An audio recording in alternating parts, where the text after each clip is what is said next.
Հայաստանում։ Մի քանի ուղղություններ շեշտեմ, որ արդեն իսկ արվել է հենց դատական բարեփոխումների կոնտեքստում, բայց ներդրումների խթանումը ապահովելու համար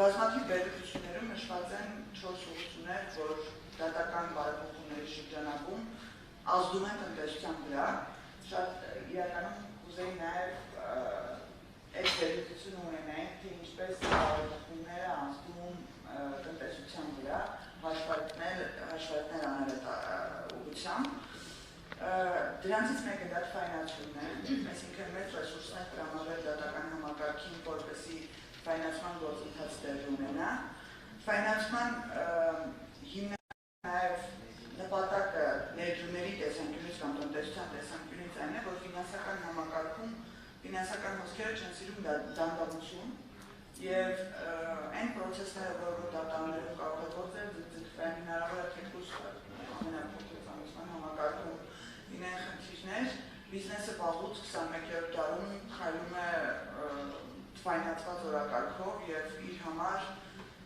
դատական բարեփոխումների շրջանակում ֆայնանսում իրականացնելը նույնպես երաշխիք է բարենպաստ միջավայրի։ Դրանցից երկրորդը դատարանների ծանրաբեռնվածության թոթափումն է, որը էլի կարող են կապել դատական գործերի չձգձգվելու հետ, այսինքն արագություն ապահովում եւ մեր գերագույն խնդիրը ինչպես նաև վերլուծություն տեսանք, որ ծանրաբեռնվածությունն է եւ գործերի քանակը, պետք է հասկանալ իրականում այդ գործերի քանակի աճը ինչ միտումներ ունի եւ ացորդ կարող են դիվերսիֆիկացնելով թեկուզ դատարաններ, մասնագիտացված դատարանների ստեղծմամբ այդ գործերի քանակը նվազեցնել եւ չորրորդը դա մասնագիտացված դատարանների առկայությունն է, ինչպես շեշտեցինք, վերջերս ասացինք, որ մենք ցանկանում ենք ստեղծել արբիտրաժային դատարան եւ արբիտրաժային դատարանի միջոցով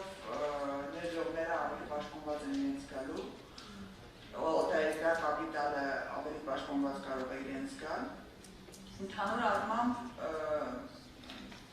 ամենակարևոր նորմերը, որ գնում են երևի բոլոր բանախոսների խոսքի մեջ, դա իրազեկումն է։ Ստեղ մի փոքր խնդիր ունենք, օրինակ ցանկացած մեծ բիզնեսմեն կամ օտարերկրյա ներդրողներ բիզնես ոլորտում ընդհանրապես չեն սիրում փոփոխություններ, կտրուկ փոփոխություններ եւ սիրում են կանխատեսելիություն, որը մեր պարագայում մի փոքր կաղում է։ Մենք օրինակ հսկայական քրեական օրենսգիր փոխեցինք, բայց ես չեմ կարծում, որ մենք հանդիպել ենք մեծ գործարարների կամ օտարերկրյա ներդրողների հետ եւ մեր քրեական օրենսգիրքը հանրամատչելի ներկայացրել ենք նրանց։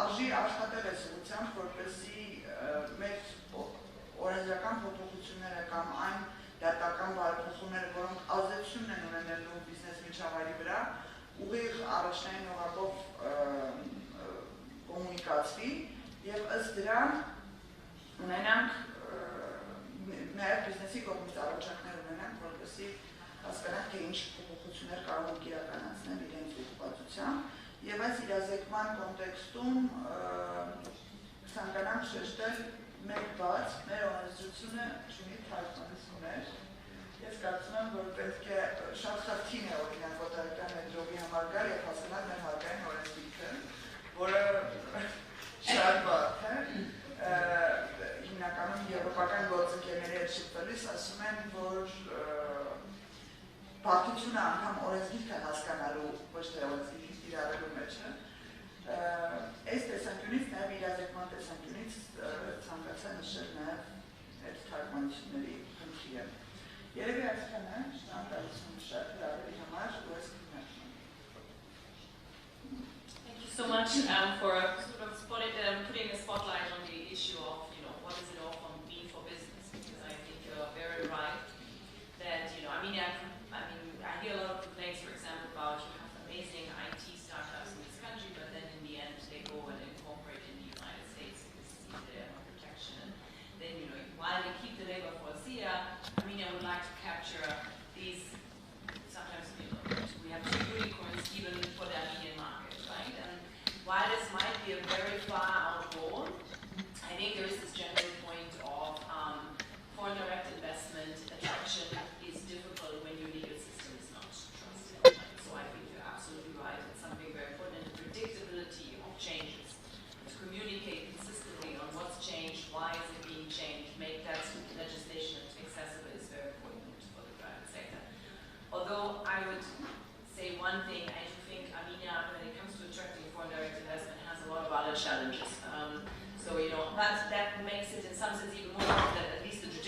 works well. So that is not an additional grain of sand in the machinery. So fully agree with you. Now, turning to our last panelist, who I keep showing my back to, which I find really rude, Karin Hovsepian, Dean of the Law Faculty of the French University of Armenia. And we talked a lot about, the number of judges, that there's too few of them, there's also too few clerks to actually support them, and then there's bad reputation of the brand of the judiciary at the moment. So how do you deal with this at your law school, or how do you motivate new students to come and sign up for the degree? Those who are studying to consider the judiciary and not the private sector as an interesting employer, and listening to all what's going on in terms of reforms, are there new skills that need to be taught to your students that you have to incorporate into your curriculum? Thank you.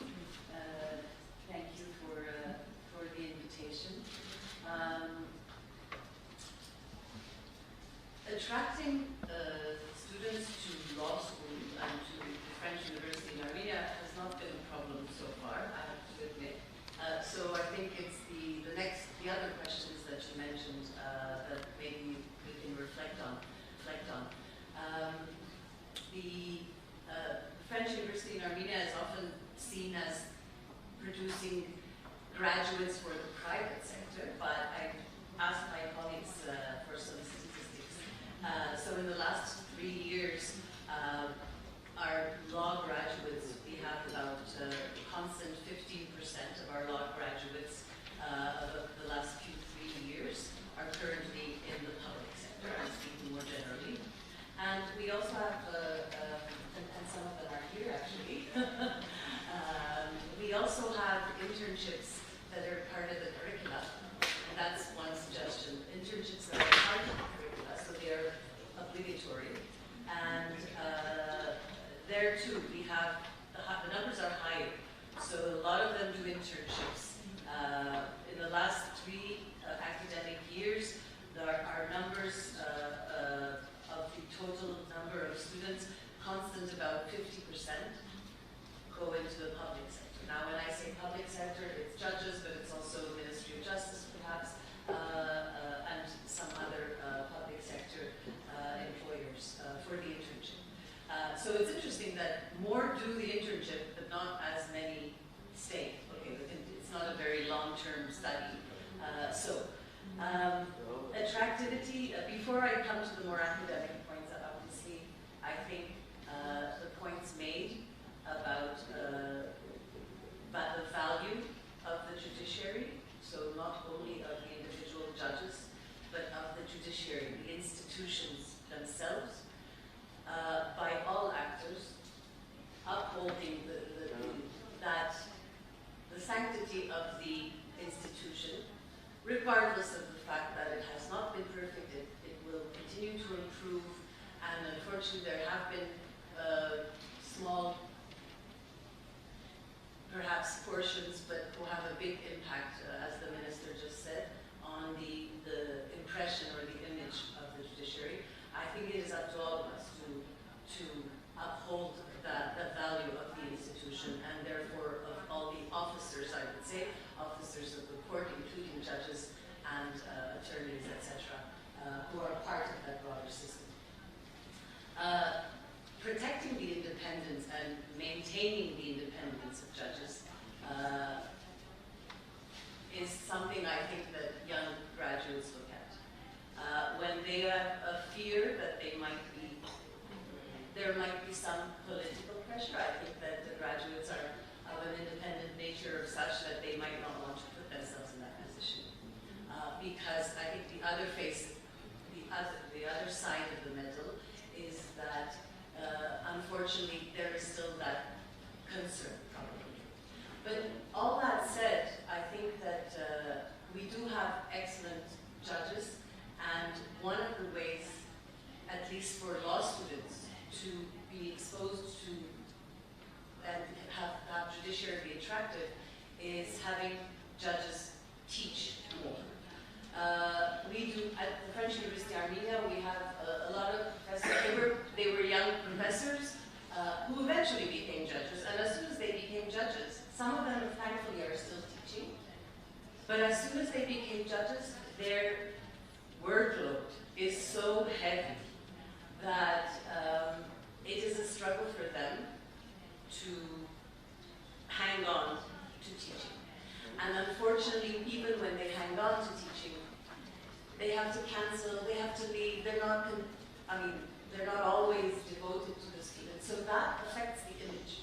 So on the one hand, I'm saying it's good for the best judges when they teach and they give examples of cases that they inspire the young students. But if they're not given that space to be able to fully teach, even if it's one course a semester or an academic year, for that to be valued in their workplace, then that image can easily tilt to the other side.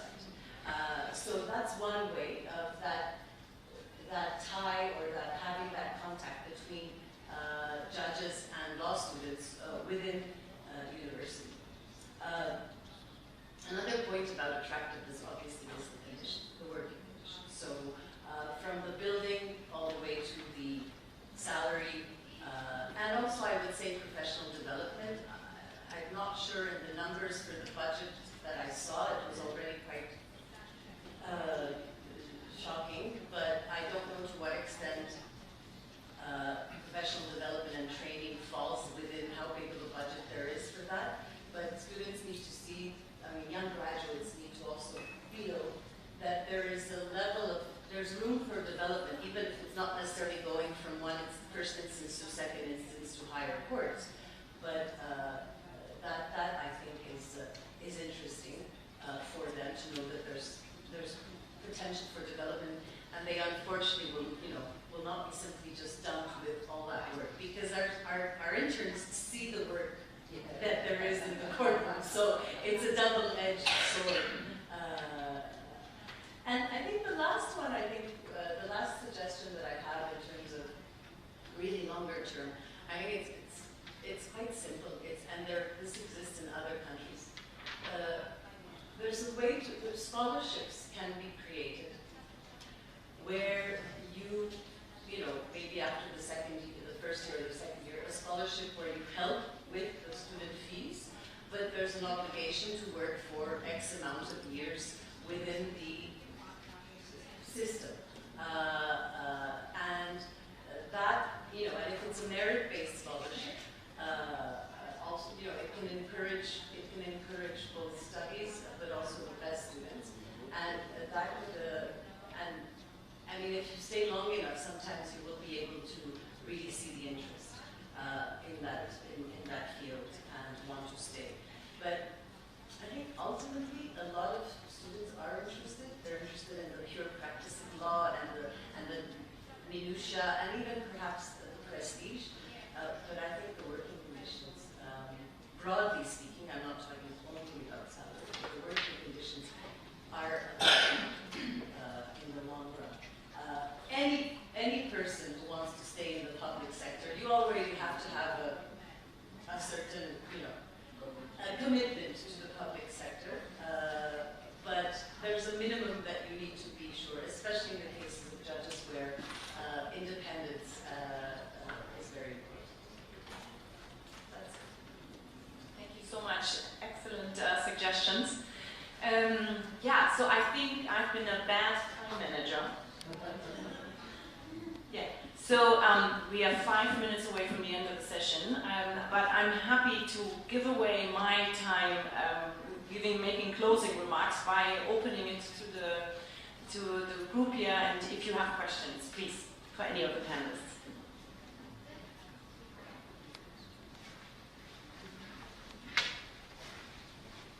Microphone is coming.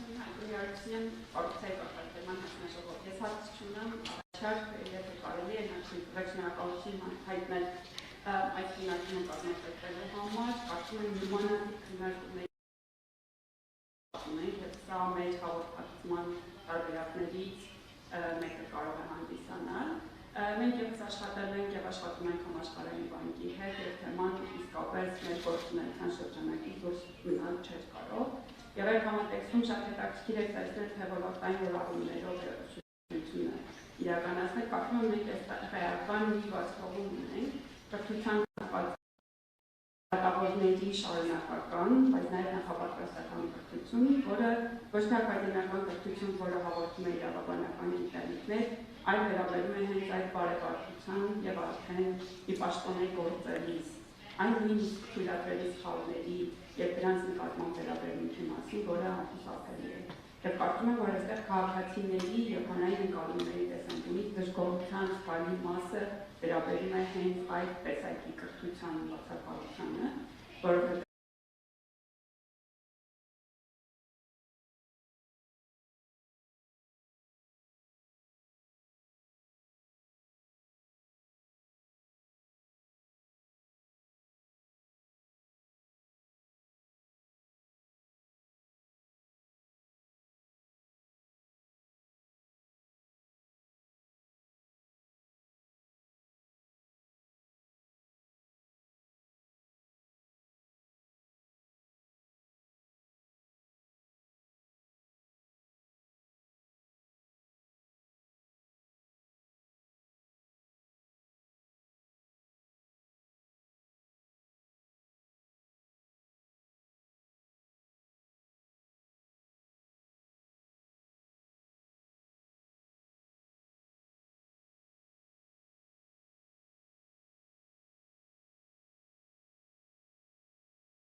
My name is Eva Miles and I'm a senior governance specialist with the World Bank.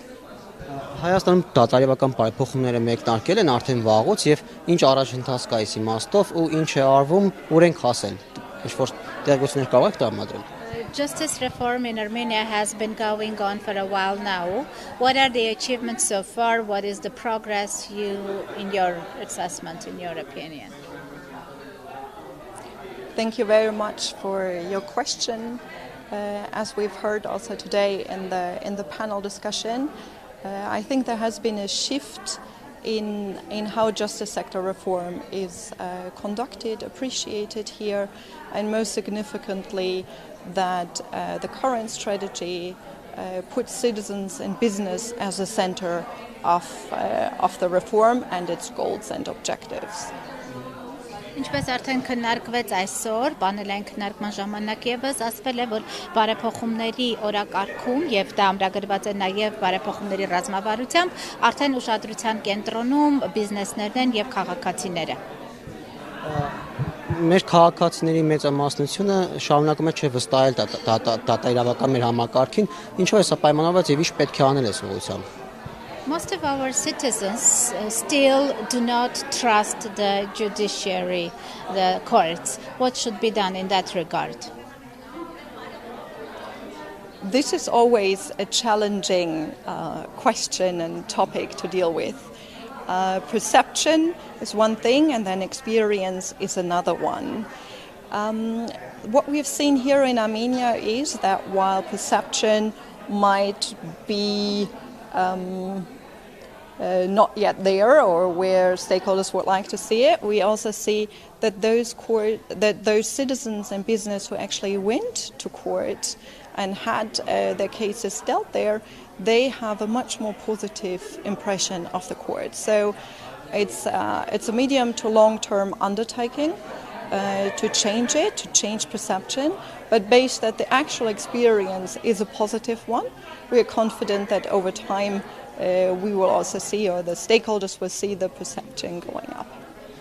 Սա իրականում մարտահրավեր է եւ ոչ միայն Հայաստանում, այստեղ երկու խնդրի հետ գործ ունենք, մի կողմից հանրային ընկալման, մի կողմից թե ինչ փորձ են ունեցել մարդիկ դատարանների հետ առնչվելիս։ Իրականում ընկալումների առումով այո, դեռևս այդ դրական ընկալումը կամ վստահությունը հանրության շրջանում չկա, բայց միևնույն ժամանակ արձանագրել ենք, որ այն տնտեսվարող սուբյեկտները կամ ֆիզիկական անձինք, ովքեր առնչություն ունեն ունեցել իրենց գործերով դատարանների հետ, դրա արդյունքում արդեն ավելի դրական ընկալում են ձևավորել դատարանների նկատմամբ եւ այդ պատճառը որ մենք դրական ենք տրամադրված կարծելով որ միջնաժամկետից երկարաժամկետ կտրվածքում այդ ընկալումները կփոխվեն։ Եվ իմ վերջին հարցը ներողություն դատավորների հարցը որ փուլում է, որովհետեւ մենք գիտենք որ պակաս են եւ նրանց կրթության հարցը ինչ փուլում ասում, որովհետեւ բացի մասնագիտական կրթությունից նաեւ կարեւոր է բարեվարքությունը, իրենց պրակտիկայում նաեւ արդեն եղած դատավորների իմաստով նկատի ունեմ եւ նորերի իմաստով։ The last question is more about the training and education for judges, be it both in service and pre-service, because you know it also has to include the component of integrity, proper practices, and so on. So where are we standing now in that regard? So as we have also highlighted in the report, the financial resources here in Armenia are scarce and a lot of it just goes for salaries and wages of everyone who's employed in the sector. So the remaining budget available, you have to take careful decisions where to put it, including in training and capacity building over time. The justice sector, as any other sector, has to benefit from lifelong learning of everyone who is employed there because the world is changing and so are the demands for skills and expertise in the sector.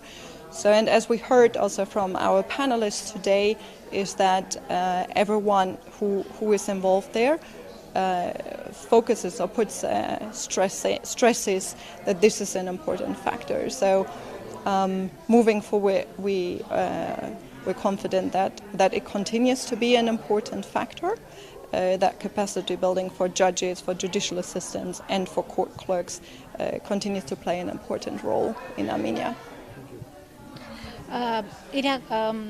Հայաստանում ընդհանրապես բյուջետային միջոցները սահմանափակ են եւ հիմնականում օգտագործվում են աշխատավարձերի վարձատրությունների համար, վարձատրման համար, այսինքն դրանից հետո այնինչ որ մնում է, այն ռեսուրսը որ մնում է, պետք է շատ զգուշորեն պլանավորել եւ այդ ինչ որ ասում են վերաբերում է նաեւ դատական համակարգին, դատական արդարադատության համակարգին, որը բացառություն չէ։ Դատավորները եւ պետք է շարունակական կրթություն ունենան, ինչու որովհետեւ ոլորտը փոփոխվում է, փոփոխ է եւ նրանցից ակնկալիքները եւ սպասումներն ու պահանջարկը դատավորների նկատմամբ փոխվում է, հետեւաբար իրենք պետք է անընդհատ ուսանեն, դա պետք է լինի ցկյանս ուսումնառություն եւ պետք է ձևավորեն նոր հմտություններ, նոր կարողություններ, որոնք այդ նոր պահանջարկը կբավարարեն։ Thank you very much. Thank you.